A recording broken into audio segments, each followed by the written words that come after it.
Yes, ma'am, he's got a lawyer working on it, too. It's all on the up and up. Where I'm going to get $1,000, though. All me and Ignatius got is my poor husband's Social Security and a little 2-bit pension. And that don't come to much. Do I believe the total perversion that I am witnessing? Ignatius screamed from the parlor. The music had a frantic tribal rhythm. A chorus of falsettos sang insinuatingly about loving all night long. I'm sorry, Patrolman Mancuso said, almost heartbroken over Mrs. Riley's financial quandary. It's not your fault, darling, she said glumly. Maybe I can get a mortgage on the house. We can't do nothing about it, huh? No, ma'am, Patrolman Mancuso answered, listening to some sort of approaching stampede. The children on that program should all be gassed, Ignatius said as he strode into the kitchen in his nightshirt. Then he noticed the guest and said coldly, Oh, Ignatius, you know Mr. Mancuso. Say hello. I do believe that I've seen him about, Ignatius said, and looked out the back door. Patrolman Mancuso was too startled by the monstrous flannel nightshirt to reply to Ignatius' pleasantry. Ignatius, honey, the man wants over $1,000 for what I did to his building. $1,000? He will not get a cent. We shall have him prosecuted immediately. Contact our attorneys, mother. Our attorneys? He's got an estimate from a contractor. Mr. Mancuso here says there's nothing I can do. Oh, well, you shall have to pay him then. I could take it to court if you think it's best. Drunken driving, Ignatius said calmly. You haven't a chance. Mrs. Riley looked depressed. But Ignatius, $1,020. I am certain that you can procure some funds, he told her. Is there any more coffee, or have you given the last to this carnival masker? We can mortgage the house. Mortgage the house? Of course we won't. What else are we going to do, Ignatius? There are means, Ignatius said absently. I wish that you wouldn't bother me with this. That program always increases my anxiety anyway. He smelled the milk before putting it into the pot. I would suggest that you telephone that dairy immediately. The milk is quite aged. I can get $1,000 over by the homestead, Mrs. Riley told the silent patrolman quietly. The house is good security. I had me a real estate agent offered me $7,000 last year. The ironic thing about that program, Ignatius was saying over the stove, keeping one eye peeled so that he could seize the pot as soon as the milk began to boil, is that it is supposed to be an exemplum to the youth of our nation. I would like very much to know what the founding fathers would say if they could see these children being debauched to further the cause of Clearasil. However, I always suspected that democracy would come to this. He painstakingly poured the milk into his Shirley Temple mug. A firm rule must be imposed upon our nation before it destroys itself. The United States needs some theology and geometry, some taste and decency. I suspect that we are teetering on the edge of the abyss. Ignatius, I'm going to have to go by the homestead tomorrow. We shall not deal with those usurers, mother. Ignatius was feeling around in the cookie jar. Something will turn up. Ignatius, honey, they can put me in jail. Ho-hum, if you're going to stage one of your hysterical scenes, I shall have to return to the living room. As a matter of fact, I think I will. He billowed out again in the direction of the music, the shower shoes flapping loudly against the soles of his huge feet. What I'm going to do with a boy like that, Mrs. Riley sadly asked Patrolman Mancuso. You don't care about his poor dear mother. Sometimes I think Ignatius wouldn't mind if they did throw me in jail. He's got a heart of ice, that boy. You spoiled him, Patrolman Mancuso said. Woman's got to watch she don't spoil her kids. How many children you got, Mr. Mancuso? 3, Rosalie, Antoinette, and Angelo, Jr. Ain't that nice? I bet they sweet, huh? Not like Ignatius.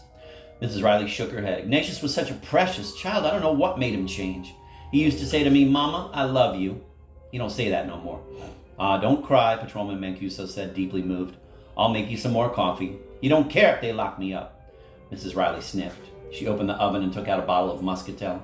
You want some nice wine, Mr. Mancuso? No, thanks. Being on the force, I gotta make an impression. I gotta always be on the lookout for people, too. You don't mind? Mrs. Riley asked rhetorically and took a long drink from the bottle. Patrolman Mancuso began boiling the milk, hovering over the stove in a very domestic manner. Sometimes I sure get the blues. Life's hard. I worked hard, too. I've been good. You ought to look on the bright side, Patrolman Mancuso said. I guess so, Mrs. Riley said. Some people got it harder than me, I guess. I like my poor cousin. Wonderful woman. Went to Mass every day of her life. She got knocked down by a streetcar over on Magazine Street early one morning while she was on her way to Fisherman's Mass. It was still dark out. Personally, I never let myself get low, Patrolman Mancuso lied. You gotta look up. You know what I mean? I got a dangerous line of work. You could get yourself killed. Sometimes I don't apprehend nobody all day. Sometimes I apprehend the wrong person. Like that old man in front of D.H. Holmes. That's my fault, Mr. Mancuso. I should have guessed Ignatius was wrong all along. It's just like him. All the time I'm telling him, Ignatius, here, put on this nice shirt, put on this nice sweater I bought you. But he don't listen, not that boy. He's got a head like a rock. Then sometimes I get problems at home. With 3 kids, my wife's very nervous. Nerves is a terrible thing. Poor Miss Annie, the next door lady, she got nerves. Always screaming about Ignatius making noise. That's my wife. Sometimes I gotta get out of the house. If I was another kind of man, sometimes I could really go get myself good and drunk. Just between us. I gotta have my little drink. It relieves the pressure, you know? What I do is go bowl. Mrs. Riley tried to imagine little Patrolman Mancuso with a big bowling ball and said, "You like that, huh? Bowling's wonderful. Miss Riley, it takes your mind off things."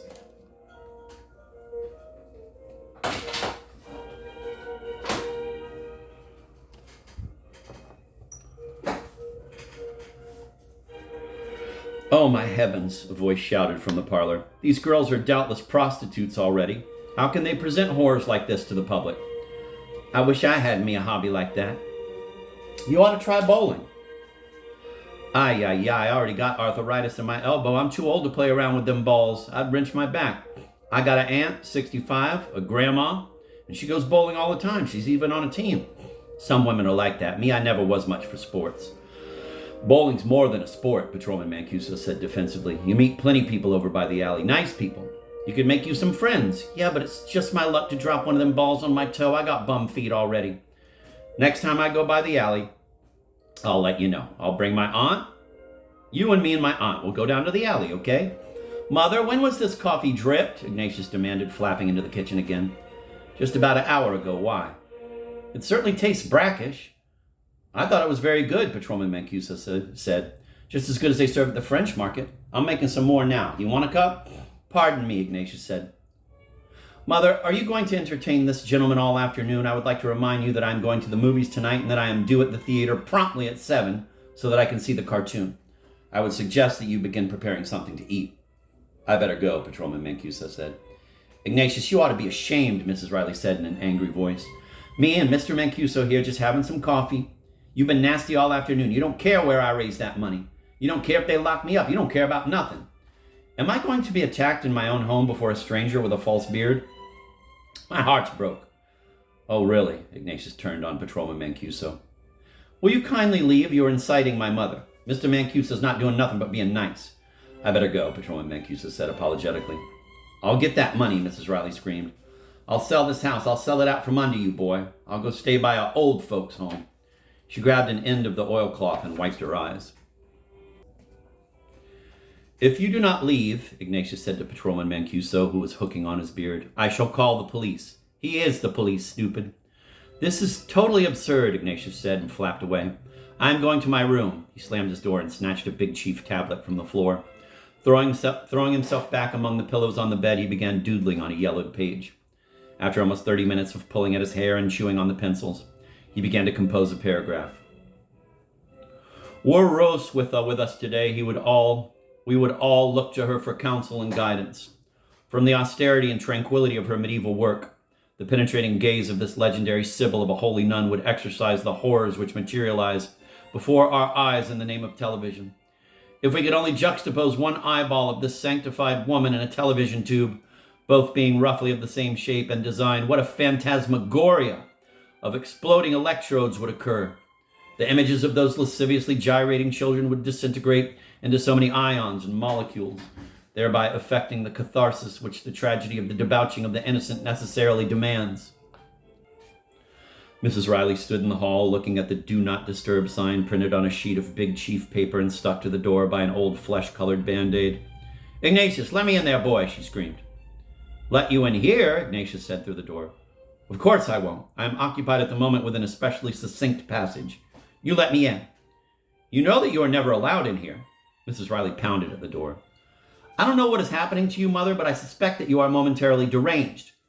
Now that I think of it, I am too frightened to open the door. You may have a knife or a broken wine bottle. Open up this door, Ignatius." "Oh, my valve, it's closing," Ignatius groaned loudly.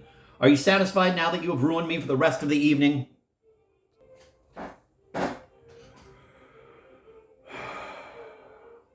Mrs. Riley threw herself against the unpainted wood, Well, don't break the door, he said finally, and after a few moments, the bolt slid open.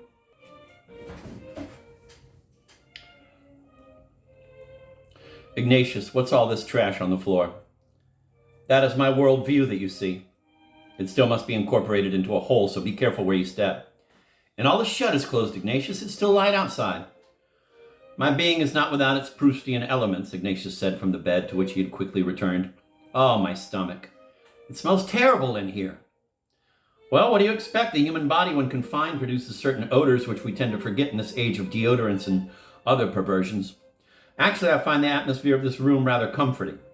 Schiller needed the scent of apples rotting in his desk in order to write. I, too, have my needs. You may remember that Mark Twain preferred to lie supinely in bed while composing those rather dated and boring efforts, which contemporary scholars try to prove meaningful. Veneration of Mark Twain is one of the roots of our current intellectual stalemate. If I know it was like this, I'd been in here long ago. I don't know why you're in here now, as a matter of fact, or why you have this sudden compulsion to invade my sanctuary. I doubt whether it will ever be the same after the trauma of this intrusion by an alien spirit. I came to talk to you, boy. Get your face out them pillows. This must be the influence of that ludicrous representative of the law. He seems to have turned you against your own child. By the way, he has left, hasn't he? Yes, and I apologize to him over the way you acted. Mother, you're standing on my tablets. Will you please move a little? Isn't it enough that you have destroyed my digestion without destroying the fruits of my brain also? Well, where I'm going to stand, Ignatius, you want me to get in the bed with you? Mrs. Riley asked angrily. Watch out where you're stepping, please, Ignatius thundered. My God, never has anyone been so totally and so literally stormed and besieged. What is it anyway that has driven you in here in this state of complete mania? Could it be the stench of cheap muscatel that is assaulting my nostrils? I made up my mind. You're going to go out and get you a job. Oh, what low joke was Fortuna playing on him now? Arrest? Accident? Job? Where would this dreadful cycle ever end? I see, Ignatius said calmly. Knowing that you are congenitally incapable of arriving at a decision of this importance, I imagine that mongoloid law officer put this idea into your head. Me and Mr. Mancuso talked like I used to talk to your papa. Your papa used to tell me what to do. I wish he was alive today.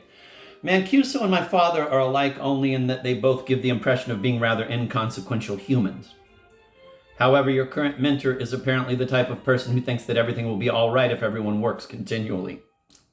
Mr. Mancuso works hard. He's got a hard road at the precinct. I am certain that he supports several unwanted children who all hope to grow up to be policemen, the girls included. He's got 3 sweet children. I can imagine. Ignatius began to bounce slowly. Oh, what are you doing? Are you fooling with that valve again? Nobody else got him a valve but you. I ain't got no valve. Everyone has a valve, Ignatius screamed. Mine is simply more developed. I'm trying to open a passage which you have succeeded in blocking. It may be permanently closed now for all I know. Mr. Mancuso says if you work, you can help me pay off the man. He says he thinks the man might take the money in installments. Your friend, the patrolman, says a great deal. You certainly bring people out, as they say. I never suspected that he could be so loquacious or that he was capable of such perceptive comment. Do you realize that he's trying to destroy our home? It began the moment that he attempted that brutal arrest in front of D.H. Holmes. Although you are too limited to comprehend it all, Mother, this man is our nemesis. He's spun our wheel downward.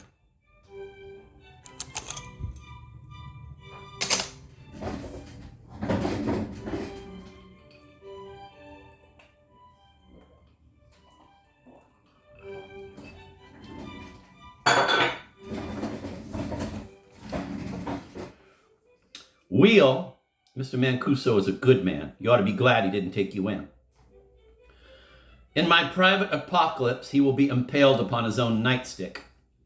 Anyway, it is conceivable that I should get a job. I am very busy with my work. It is inconceivable that I should get a job. I'm very busy with my work at the moment, and I feel that I'm entering a very fecund stage. Perhaps the accident jarred and loosened my thought. At any rate, I accomplished a great deal today. We got to pay that man, Ignatius. You want to see me in jail? Wouldn't you be ashamed with your poor mama behind bars? Will you please stop talking about imprisonment? You seem to be preoccupied with the thought. Actually, you seem to enjoy thinking about it. Martyrdom is meaningless in our age. He belched quietly. I would suggest certain economies around the house. Somehow you will soon see that you have the required amount. I spend all the money on you for food and whatnots. I have found several empty wine bottles about lately, the contents of which I certainly did not consume. Ignatius, I made the mistake of heating the oven the other day before inspecting it properly. When I opened it to put in my frozen pizza, I was almost blinded by a bottle of broiled wine that was preparing to explode. I suggest that you divert some of the monies that you are pouring into the liquor industry.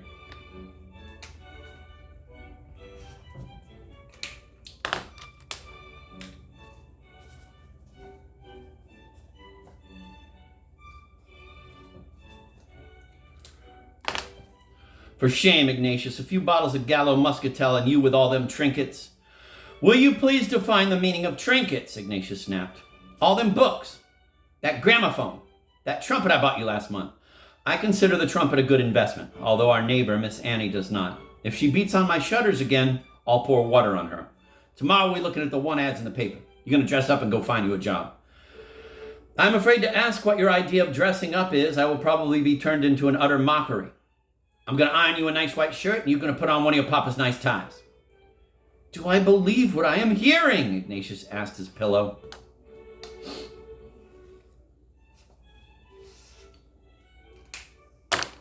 It's either that, Ignatius, or I got to take out a mortgage. You want to lose the roof over your head? No, you will not mortgage this house. He pounded a great paw into the mattress. The whole sense of security which I have been trying to develop would crumble. I will not have any disinterested party controlling my domicile. I couldn't stand it. Just the thought of it makes my hands break out. He extended a paw so that his mother could examine the rash. That is out of the question, he continued. It would bring all of my latent anxieties to a head, and the result, I fear, would be very ugly indeed. I would not want you to have to spend the remainder of your life caring for a lunatic locked away somewhere in the attic. We shall not mortgage the house. You must have some fun somewhere. I got $150 in the Hibernia Bank. My God, is that all? I hardly thought that we were existing so precariously. However, it is fortunate that you have kept this from me. Had I known how close we were to total penury, my nerves would have given out long ago. Ignatius scratched his paws. I must admit, though, that the alternative for me is rather grim. I doubt very seriously whether anyone will hire me. What do you mean, babe? You're a fine boy with a good education. Employers sense in me a denial of their values. He rolled over onto his back. They fear me.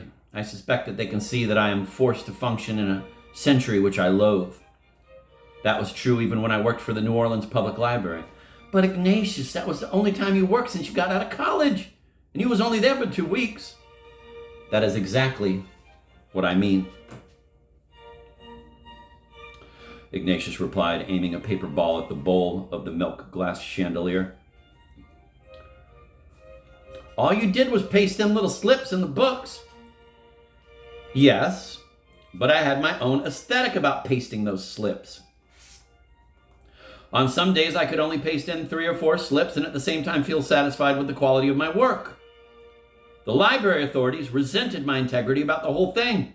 They only wanted another animal who could slop glue on their best sellers. You think maybe you could get a job there again?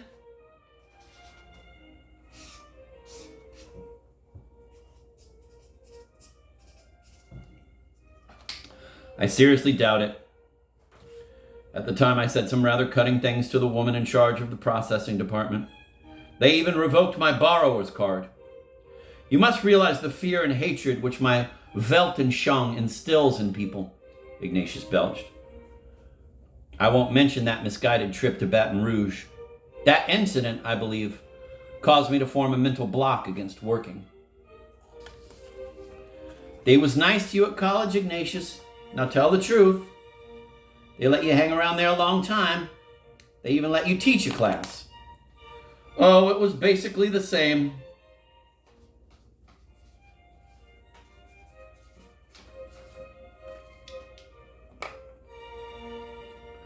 Some poor white from Mississippi told the dean that I was a propagandist for the Pope, which was patently untrue.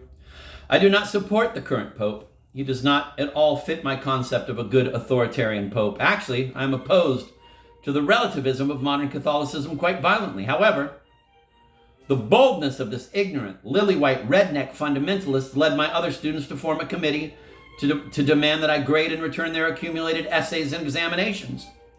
There was even a small demonstration outside the window of my office. It was rather dramatic. For being such simple, ignorant children, they managed it quite well. At the height of the demonstration, I dumped all of the old papers, ungraded of course, out of the window and right onto the students' heads. The college was too small to accept this act of defiance against the abyss of contemporary academia. Ignatius, you never told me that. I did not want to excite you at the time. I also told the students that for the sake of humanity's future, I hoped that they were all sterile. Ignatius arranged the pillows about his head. I could never have possibly read over the illiteracies and misconceptions burbling from the dark minds of these students. It will be the same wherever I work. You can get you a good job. Wait till they see a boy with a master's degree. Ignatius sighed heavily and said, I see no alternative. He twisted his face into a mask of suffering. There was no use fighting Fortuna until the cycle was over. You realize, of course, that this is all your fault. The progress of my work will be greatly delayed. I suggest that you go to your confessor and make some penance, Mother. Promise him that you will avoid the path of sin and drinking in the future. Tell him what the consequence of your moral failure has been. Let him know that you have delayed the completion of a monumental indictment against our society. Perhaps he will comprehend the magnitude of your failing. If he is my type of priest, the penance will no doubt be rather strict. However, I have learned to expect little from today's clergymen. I'm going to be good, Ignatius, you'll see. They're there. I shall find some employment, although it will not necessarily be what you would call a good job. I may have some valuable insights which may benefit my employer. Perhaps the experience can give my writing a new dimension. Being actively engaged in the system which I criticize will be an interesting irony in itself. Ignatius belched loudly. If only Myrna Minkoff could see how low I've fallen. What that girl's doing now? Mrs. Riley asked suspiciously. I put out good money for you to go to the college, and you have to pick up with somebody like that. Myrna's still in New York, her native habitat. No doubt she is trying to taunt the police into arresting her in some demonstration at this very moment. She sure used to get me nervous playing on that guitar of hers all over this house. If she's got money, like you said, maybe you should have married her. You two might have settled down and had a nice baby or something. Do I believe that such obscenity and filth is coming from the lips of my own mother? Ignatius bellowed. Now run along.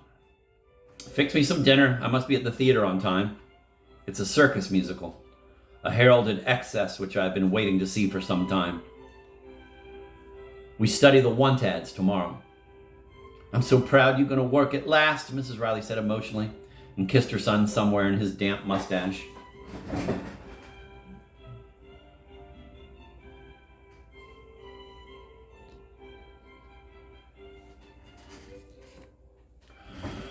Look at that old gal, Jones mused to his psyche as the bus bounced and threw him against the woman sitting beside him. She think 'cause I color I'm gonna rape her. She about to throw her grandma ass out the window. Woo! I ain't gonna rape nobody. He moved discreetly away from her, crossing his legs and wishing that he could smoke on the bus. He wondered who the fat cat in the green cap was who was suddenly all over town. Where would that fat mother show up next? There was something ghostly about that green cap freak. Well, I'm going to tell that police I gainfully employ. Keep him off my back. Tell him I met up with a humanitarian, paying me $20 a week. You say, that fine, boy, I'm glad to see you straighten out.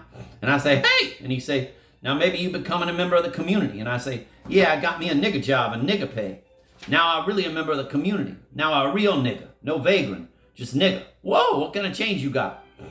The old woman pulled the bell cord and got out of the seat, trying self-consciously to avoid any contact with the anatomy of Jones, who watched her writhing through the detachment of his green lenses. Look at that. She think I got syphilis and TB and a hard-on and I'm going to cut her up with a razor and lift her purse. Woo-wee. The sunglasses watched the woman climb off the bus into a crowd standing at the bus stop. Somewhere in the rear of the crowd, an altercation was going on. A man with a rolled-up newspaper in his hand was striking another man who had a long red beard and was wearing Bermuda shorts. The man in the beard looked familiar. Jones felt uneasy. First there was the green cap phantom, and now this person he couldn't identify. Jones turned from the window when the man in the red beard ran off and opened the Life magazine that Darlene had given him. At least Darlene had been pleasant to him at the night of joy. Darlene subscribed to Life for purposes of self-improvement, and and giving it to Jones had suggested that he might find it helpful, too. Jones tried to plow through an editorial about American involvement in the Far East, but stopped midway, wondering how something like that could help Darlene to become an exotic, the goal that she had referred to again and again. He turned back to the advertisements, for they were the things that interested him in magazines. The selection in this magazine was excellent. He liked the Aetna life insurance ad with a picture of the lovely home that a couple had just bought. The Yardley shaving lotion men looked cool and rich. That's how the magazine could help him. He wanted to look just like those men.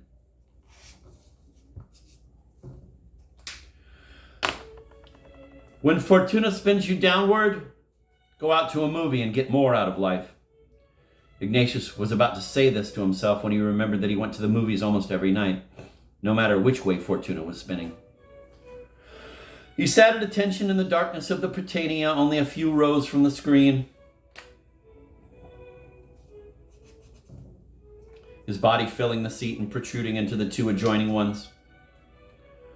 On the seat to his right, he had stationed his overcoat, 3 Milky Ways, and 2 auxiliary bags of popcorn, the bags neatly rolled at the top to keep the popcorn warm and crisp.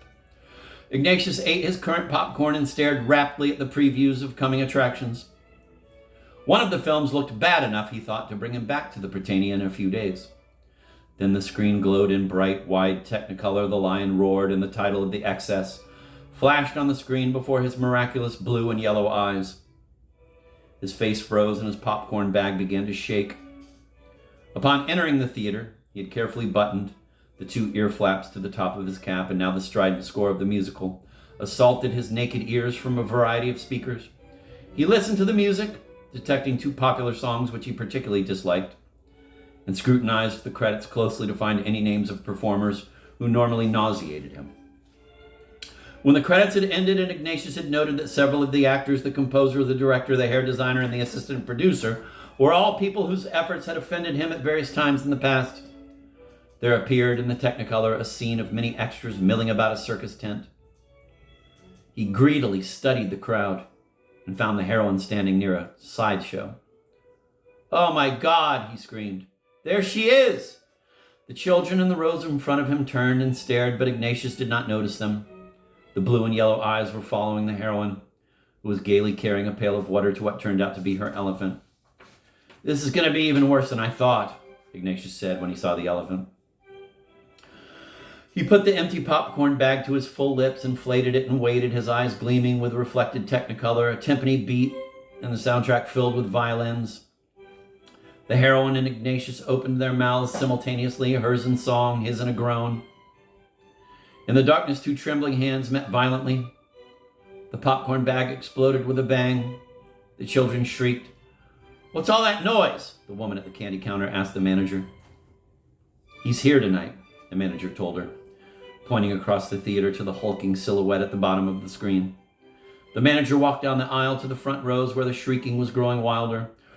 Their fear having dissipated itself, the children were holding a competition of shrieking. Ignatius listened to the blood-curdling little trebles and giggles and gloated in his dark lair. With a few mild threats, the manager quieted the front rows and then glanced down the row in which the isolated figure of Ignatius rose like some great monster among the little heads. But he was treated only to a puffy profile.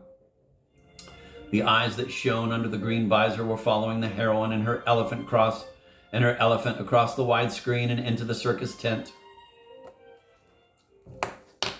For a while, Ignatius was relatively still, reacting to the unfolding plot with only an occasional subdued snort. Then what seemed to be the film's entire cast was up on the wires. In the foreground, on a trapeze, was the heroine. She swung back and forth to a waltz. She smiled in a huge close-up. Ignatius inspected her teeth for cavities and fillings. She extended one leg. Ignatius rapidly surveyed its contours for structural defects. She began to sing about trying over and over again until you succeeded. Ignatius quivered as the philosophy of the lyrics became clear. He studied her grip on the trapeze in the hope that the camera would record her fatal plunge to the sawdust far below.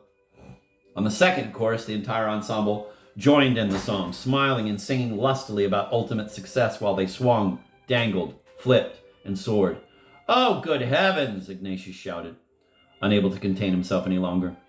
Popcorn spilled down his shirt and gathered in the folds of his trousers. What degenerate produced this abortion? Shut up! Someone said behind him. Just look at those smiling morons. If only all of those wires would snap! Ignatius rattled the few kernels of popcorn in his last bag. Thank God that scene is over. When a love scene appeared to be developing, he bounded up out of his seat and stomped up the aisle to the candy counter for more popcorn. But as he returned to his seat, the two big pink figures were just preparing to kiss. They probably have halitosis, Ignatius announced over the heads of the children. I hate to think of the obscene places that those mouths have doubtlessly been before. You'll have to do something, the candy woman told the manager laconically. He's worse than ever tonight. The manager sighed and started down the aisle to where Ignatius was mumbling, Oh my God, their tongues are probably all over each other's capped and rotting teeth.